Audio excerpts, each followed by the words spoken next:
I think anybody who sees it will be deeply moved by Gabor Maté's wisdom and truth. But I'm personally a Holocaust survivor as an infant. I barely survived.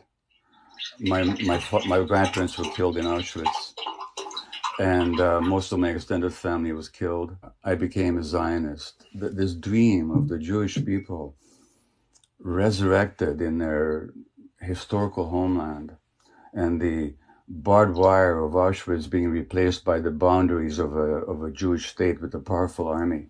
And then I found out that it wasn't exactly like that. That in order to make this Jewish dream a reality, we had to visit a nightmare on the local population.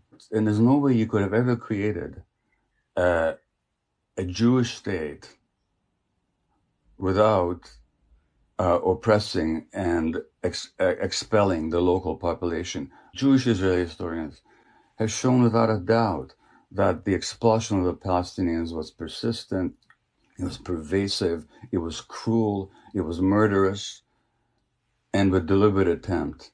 So that's what's called the Nakba in Arabic, the disaster or the catastrophe. There's a law that you cannot deny the Holocaust. But in Israel, you're not allowed to mention the Nakba, even though it was at the very basis of the foundation of the state. I visited the occupied territories, Russell, during the first Intifada. I cried every day for 2 weeks at what I saw. The brutality of the occupation, the petty harassment, the murderousness of it, or cutting down of Palestinian olive groves, the denial of water rights, the humiliations. And this went on, and it's much worse now than it was then. It's the longest ethnic cleansing operation in the 20th and 21st centuries. I could land in Tel Aviv tomorrow and demand citizenship under the law of the right of return. But my Palestinian friend in Vancouver, Hannah Kawas, who was born in Jerusalem, can't even visit. Now, if I have the right to return after 2,000 years, how come Hannah hasn't got the right to return after 70 years? So then you have these miserable people packed into this horrible, people call it the world's largest outdoor prison, which is what it is. You don't have to support Hamas policies to stand up for Palestinian rights. That's a complete falsity. If you take the worst thing you can say about Hamas, multiplied by 1,000 times,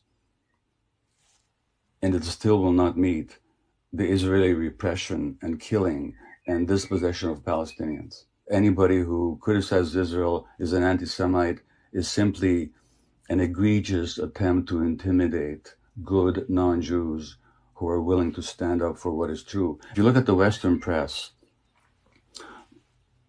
when Hong Kong demonstrators throw stones at the police in Hong Kong, that's considered to be heroism.